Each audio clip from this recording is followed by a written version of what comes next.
오늘 조선 궁중비사는 문정왕후의 내시 정치를 이끈 내시 박한종 이야기입니다.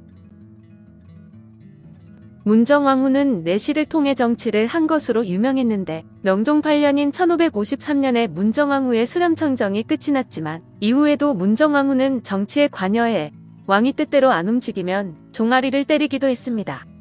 이렇게 어린 왕 뒤에서 수렴청정을 하던 문정왕후는 자신의 수하의 내시들을 두고 그들에게 막강한 권한을 주었는데 고을 수령들은 내시의 방문을 받으면 엎드리다시피 굽실거렸습니다. 대비 문정왕후는 내시를 지극히 우대하였고 휴가를 받은 홍문관 관리나 대관들도 흉년이 들어 역마를 타고 가지 못했는데 내시들은 휴가를 받으면 역마를 꼭 타고 다녔다고 합니다. 중화군수 김덕룡은 대비의 지시를 받고 온 내시를 잘 대우하지 않는다는 이유로 문책을 받기까지 했습니다. 명종 15년인 1560년에 남치근이 한성북판윤에 임명되었는데 그는 1562년 황해도에서 임꺽정을 체포한 인물이며 이몽량이 사원부 대사원으로 임명됐는데 이몽량의 아들은 유명한 백사 이항복입니다. 이날 두 사람을 임명한 왕은 경영관 등을 불러 함께 술을 주며 각기 씨를 한 수씩 지어 바치라 했는데 경연에 참여했던 김백균이 술을 절반쯤 마신 뒤 기분이 좋아져 내시의 목을 끌어안았습니다. 목에 입을 대고 귀속말을 하니 경연에 참가한 신하들의 시선을 어디에 두어야 할지 몰랐는데 김백균은 명종 연간 7명의 간신 중 하나로 이런 행동은 내시들에게 잘 보이려는 평소 습관이 나온 것이었습니다. 참다 못한 왕은 명종 15년인 1560년 3월 6일 내시들의 오만 방자함을 질타했는데 그날 실록을 보면 왕이 상선을 향해 비난하는 말을 한 것입니다. 내시가 부인을 가늠한 사건이 발생했는데 내시부 수장은 사건 관련자에게 장 80대만 치게 하여 지극히 낮은 처벌을 하였다. 또한 같은 해 단오날 동궁별관 박천환이 시강원에서 호소하였다. 오를 세자빈객 원계검의 집에 보내는 선물을 가지고 가다. 길에서 양반 무리들을 만났는데 갑자기 씨름을 하자고 달려들어 응하지 않았더니 화를 내며 옷과 갓을 찢었고 이어 사례를 표시한 글까지 찢었습니다. 시강원에서 그 사건을 조사하게 했는데 알고 보니 양반들을 먼저 건드린 것은 동궁별관 박천환이었고 그들이 먼저 양반들에게 욕을 한 것이라는 사실이 밝혀졌습니다. 위의 내용처럼 사관들의 논평에 따르면 명종이 어린 나이에 부위에 오른 관계로 내시들을 가까이 하다 보니 내시들의 오만함이 그 정도가 지나쳤습니다. 내시 박한종은 순회세자의 손을 잡고 어린 아이 대하듯이 했다는 기록도 있는데 순회세자는 13살 어린 나이에 숨을 거두었고 후사가 없던 명종은 친척 가운데 임금을 선택했는데 그가 바로 선조입니다. 박한종은 중종 말기 때부터 문정왕후의 신복으로 활동하는데 중종 말기 왕의 가장 가까운 자리에 있으면서 문정왕후에게 많은 정보를 제공합니다. 박한종은 중종과 임종, 문정왕후의 승전색이었는데 1545년 을사사화 때 문정왕후 편에 가담해 궁중의 기밀을 탐지하여 준 공로로 위사공신 3등에 책록되고 2년 뒤엔 밀성군에 봉해졌습니다. 그는 인종이 죽고 명종이 집권하자 문정왕후의 수렴청정에 막후 실력자로 부상한 인물로 명종을 무시하고 수렴청정을 하던 문정왕후는 명종이 20살이 넘자 막후에서 박한종을 통해 국정을 농단했습니다.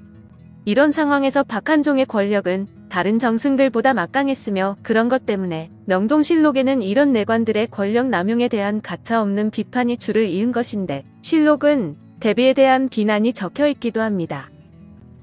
대비는 수렴청정을 하지 않는 상황인데도 계속 내수사의 환관들을 이용해 정치적 활동을 하니 두 개의 정부가 존재한다. 박한종의 막강한 권력은 명종 8년 실시한 궁궐 중건 사업의 책임자로 있으면서 시작되는데 박한종은 궁궐 중건 사업을 감독하다 화재로 많은 인명과 재산 피해를 입혔습니다. 그런데 공사 책임을 맡은 박한종을 사탈 관직시키라는 상소가 거의 1년 동안 빗발쳤지만 왕은 그 많은 상소를 모두 물리친 것인데 왕 뒤에 버티고 있던 문정왕후의 적극적인 압력이 있었기 때문이었습니다. 명종 22년인 1567년 3월 실록의 기록을 보면 요즘 권례에서 임금이 왕자들과 부마들에게 술을 내릴 때 내시들 가운데 잔뜩 취한 자들이 덜어있어 사람들이 불쾌하게 생각했다는 사관의 기록도 보입니다. 내수사는 왕실의 사유재산을 관리하던 관청으로 명종 8년인 1553년 3월 문정왕후는 박한종을 내수사의 총책임자인 제조로 임명해 내수사 재산을 늘려나갔습니다.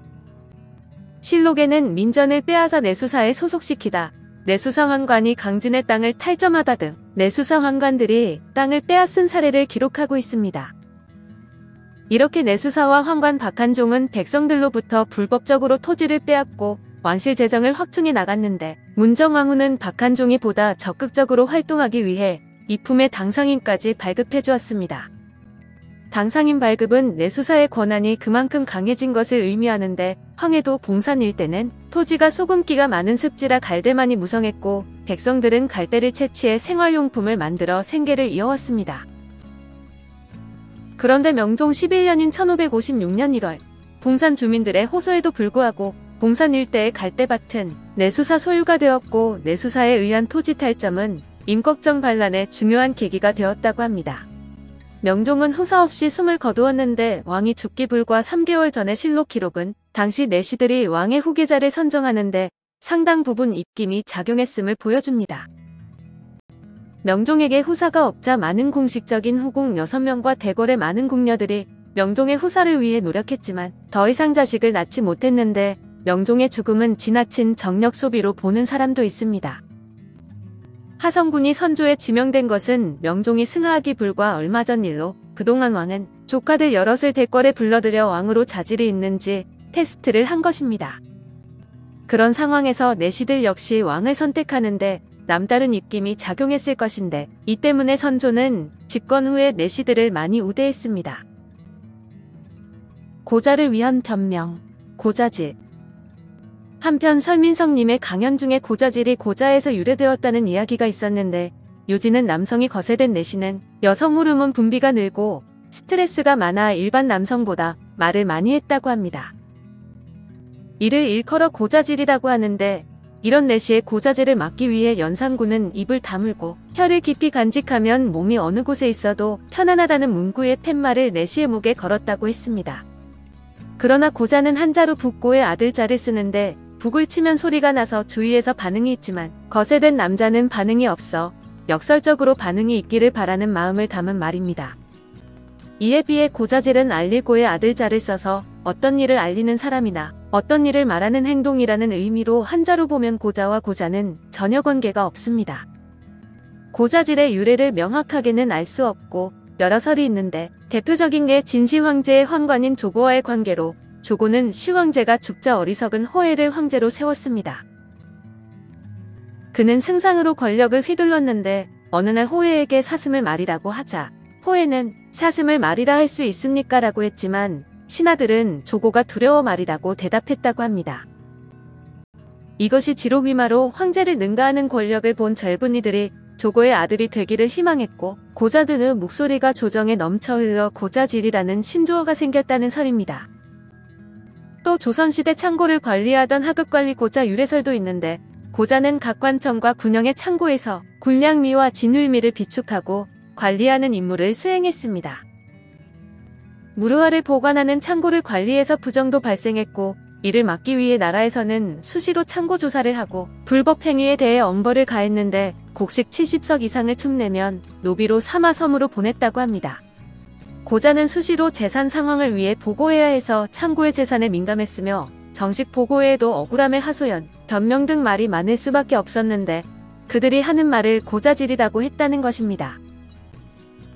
또 하나는 환관에서 비롯됐다는 설로, 예전 중국에서는 환관의 영향력이 대단해 환관 정치를 했을 정도로 환관이 비밀말을 임금에게 하는 경우가 많았습니다.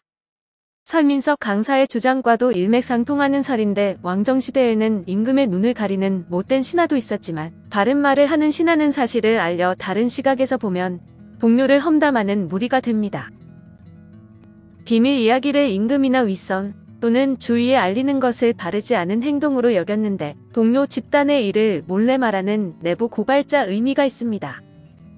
고자와 고자질에 대한 설은 다양해 명확하게 규명할 수 없어 정설이 없지만, 확실한 것은 남성이 상실된 고자의 삶은 불운하다는 점입니다. 고자라는 이름을 가진 중국 전국시대의 사상가는 타고난 생리적 현상을 성이라고 했고, 식과 색을 성으로 파악했습니다.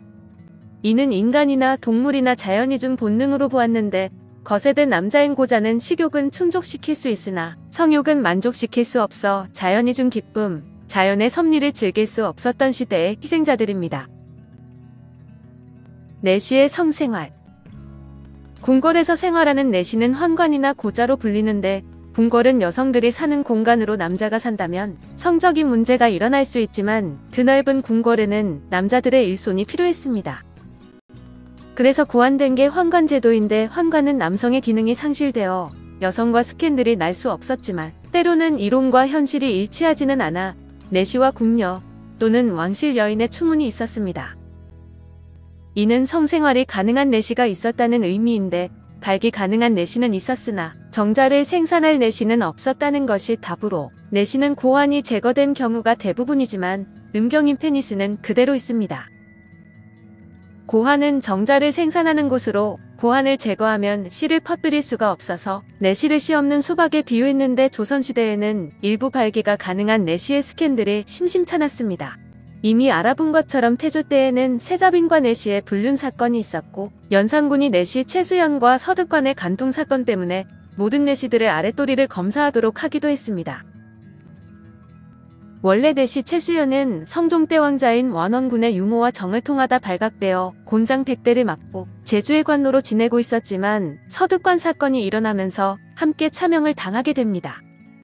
내시는 궁궐 내의 연애는 엄격했지만 결혼 생활은 가능했는데, 평민이나 사대부 집안 가문이 환관을 통해 권력을 잡기 위해서 결혼을 시키기도 했고, 양반 가문이나 평민처럼 아내와 자녀를 둘 수 있었습니다. 다만 아이를 가질 수 없어 3세 이전에 고아를 데려와 양자로 삼도록 했는데, 중국의 내시와 달리 조선의 내시는 음경이 있었기 때문에 성관계가 가능했다고 합니다. 하지만 내시들은 사정을 못했기 때문에 고통을 겪었는데, 그 때문에 아내의 목덜미나 어깨를 깨물어 입을 천으로 동여맨 뒤 관계를 지속했으며, 그들의 아내들은 대부분 6개월을 못 버티고 도망을 쳤답니다. 조선 궁중비사 세종의 자식들을 두루 섭렵한 희대의 판북파탈 초유경 이야기로 이어집니다.